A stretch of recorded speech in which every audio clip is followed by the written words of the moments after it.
I suggested that before you watch this, you should read the article which I gave the link to, called Why Some People See Ghosts and Other Presences. And it talks about potential explanations of ghosts. It starts with the example of, the movie Gravity, where the woman astronaut is in a real crisis situation and she has a visitation from someone who she knows is dead, who appears in a very physical, real form to her and helps her, gives her advice, which actually saves her life. It says the movie was science fiction, but the encounter the Bullock's character has with a being, in inverted commas, who appears in a moment of desperation in the human experience far more common than you might think. Psychologists refer to it as the sensed presence. It goes on to talk about the circumstances that encourage a sensed presence. Usually happens when individuals become isolated in extreme or unusual environment, as in outer space. Often when high levels of stress are involved, as in the movie. You get a feeling there's someone there, and the entity might be a god, a spirit, an ancestor, or someone personally known to the observer. It also goes on to say that sense presences usually appear in environments with little variation in physical and social stimulation. In other words, rather boring environments.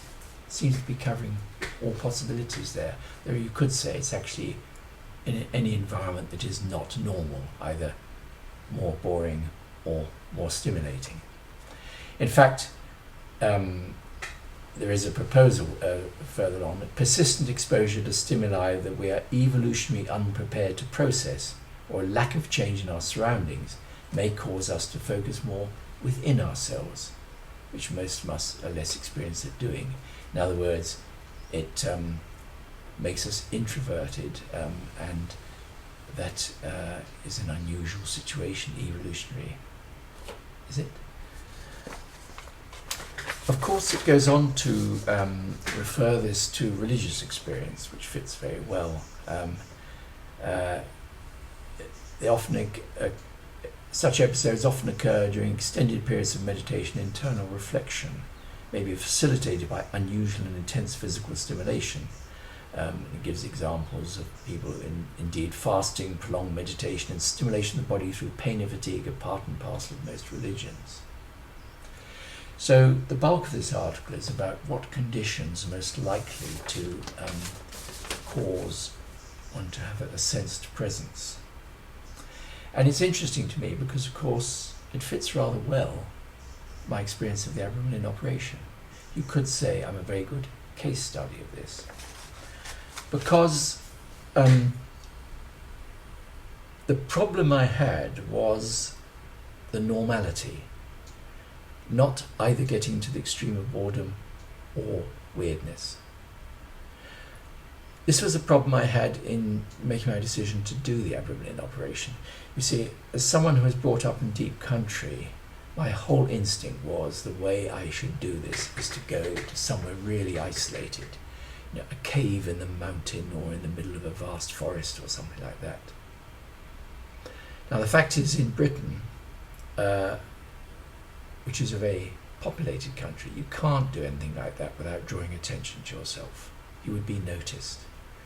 And in fact, you can be far more invisible in a suburban setting. And that's what I was in. I was living in on the edge of a village green, a little cottage, very pleasant place. People knew me, so they didn't notice me. I was around a bit more than usual, and that was that. I was, in that sense, I was pretty invisible. And that meant things were rather normal. Now, it began at Easter time, and the person who shared the rest of the house I was in was away because it was Easter holiday. And as I began the operation, the build-up of weirdness was amazing. It really was spine-tingling, the sense of presence of weirdness. But with the arrival of the person who shared the house with me, even though we were leading separate lives, just that level of normalcy defused a lot of that spirit.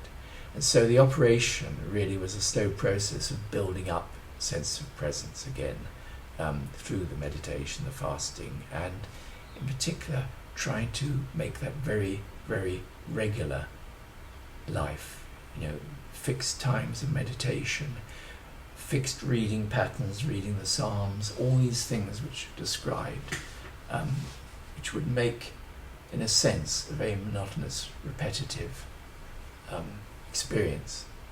Now, in fact, you see, I didn't do terribly well because people would call on me and things like that. I told them that I couldn't give them much time, but it was very difficult to avoid a lot of the normal things happening. So the fact that I didn't enjoy a full-blooded sensed presence, three-dimensional, physical-looking angel at the end, was really an example of the fact that my life was too normal. And from the experience of the first few weeks, if I had managed to carry it to extremes, I would have had a much more powerful sense presence rather than just this. The way I put it was that I felt I had the knowledge of the guardian angel, but not the conversation. There seemed to be something important that happened, very significant, and it affected my life in a very positive way in the long run. But it wasn't that nice sense of a conversation with the holy guardian angel. Now, this article, so what my experience, it fits very much what this article says, the conditions to get a sense presence. So, does this article explain what happened to me? That's what it claims. There are potential why some people see ghosts. Not the article to me seems about how some people see ghosts, what they do in order to see ghosts. Oh no, it says why some people see ghosts. Potential explanations, and then rather coyly it says in brackets, even if some people won't believe in them.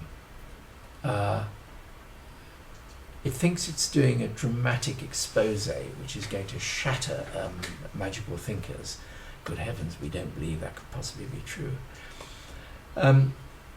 Now, the actual possible explanations, the main one, he says, there is in fact exciting new evidence from a research group led by Olaf Blank demonstrating it is the precise stimulation of specific brain regions that tricks people into feeling the presence of a ghostly apparition.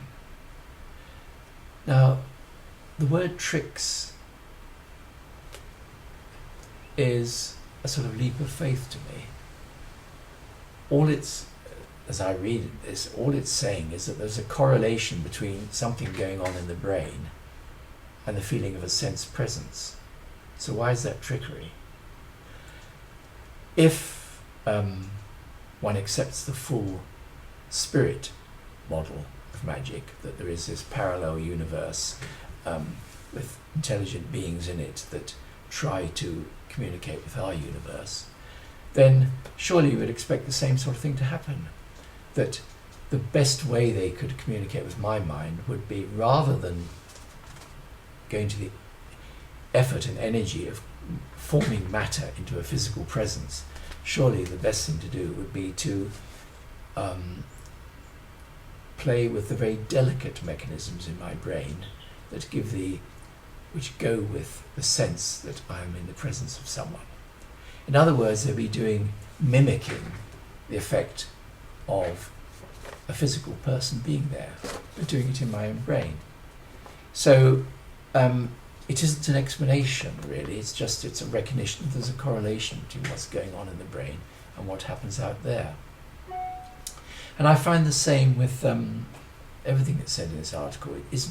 The actual explanatory power is minimal, and yet it concludes, the sense presence a very real perceptual experience for those individuals who have experienced it.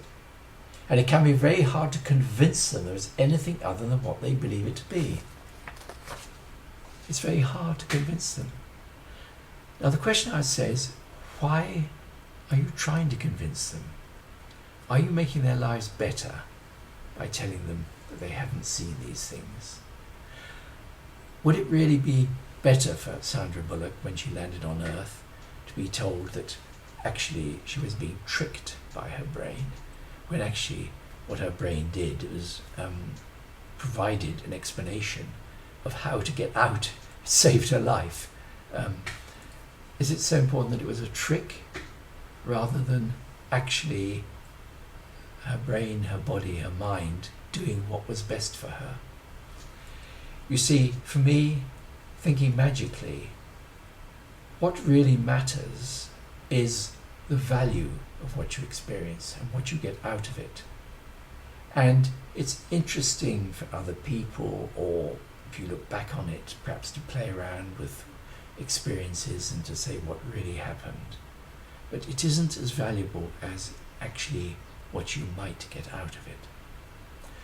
And I addressed this at the very beginning of SSOTBME. The fact that people love to set one culture against the other, whereas actually it's a fairly pointless activity. The only enjoyment in it is the debate, if you like. And I gave the example, a very naive example of magical thinking. I said, if you've noticed when you're a driver that when you're in a desperate hurry, the traffic lights always seem to be red, what do you do about it? Now, if you say, next time I'm in a desperate hurry, I'm going to calm myself down, I'm going to take a few deep breaths, not let myself be in that desperate state of mind, so that, and then you find that, the traffic lights are normal and you have a normal journey, it's all okay, then you're thinking magically. You've done something to your inner state and it's produced the result you want, an unhassled journey. Now, I see that's very ridiculous to a person from the scientific culture who would say, but you're fooling yourself, you're tricking yourself. I know what you're talking about. I imagined that there seemed to be a lot of traffic lights when I was in a hurry, but I knew it couldn't possibly be true. So what I did is I just made experiment. I counted the number of traffic lights I passed through, and I counted how many are red, and I did that for a few journeys, and I realized the results I were getting were not significantly different from average. In other words, I saw the truth, a normal number of traffic lights. Now, I see what you've done is when you calm yourself down, you're no longer in that hysterical state that imagines the traffic lights are all red. You saw the world as it really was, so you experienced a normal amount of traffic lights, and that explains how your supposed magic works. Now, he's very satisfied with that as an explanation from his culture of another culture. But I point out that actually there's a symmetry there, that the magician can do the same to him. The magician can say, you did good magic. By deciding to do that experiment, you calmed yourself down. In other words, you got yourself out of the frame of mind that causes the red traffic lights, and so you had a normal journey. Good magic, well done. There's some balance there. The one can explain the other. So why bother to do it? And you can see this, that when you try to argue people out of religion, the little kid who realizes that spaceships go up into the sky and therefore there can't really be a heaven up there with God sitting in it with his beard, and he tells his friends and wonders why they don't sort of say, good heavens, I didn't really, never occurred to me that, and throw away their Bibles, not go to church again, because he's proved that there's no such thing as religion.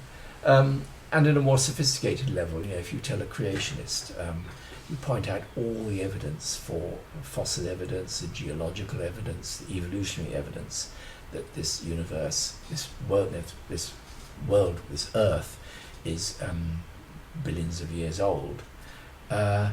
They will say, so what? One explanation is God made a world, and he made it a consistent, believable world, but he just happened to make it a few thousand years ago. Just as if he could make a tree appear here immediately. Now, you might come along afterwards, cut down the tree and count the rings and say this tree is 75 years old, so he can't possibly have just made it. But the fact is, God made a 75-year-old tree. Trees have rings. That's what he did. You can't. There's no beating that sort of argument. All you can do is to satisfy yourself that you're not in that culture because it's wrong. You can satisfy, oh good, I'm in the right culture. I don't believe that sort of nonsense. But, the idea that you can sort of destroy another culture by providing these reasons is ridiculous. And so, I suggest, don't spend so much time on that unless you really enjoy it. Because when you're thinking magically, it's the experience you have and the value you get from it which is the important thing.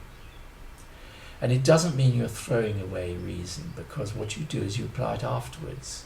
You get your results, you get your experience, and then you can look back on it and sort out what was the value and what wasn't valuable in that experience. Just as Aleister Crowley, when he received the Book of the Law, rather than stopping and thinking, what's happening? Is it my consciousness that is bringing this up? Is it memories from the past that we? Rather than doing that, he, through his seer, he received the Book of the Law, and he actually put it aside for quite a while. It was only later he looked at it and studied it and decided there was enough of value in it that it was something very important.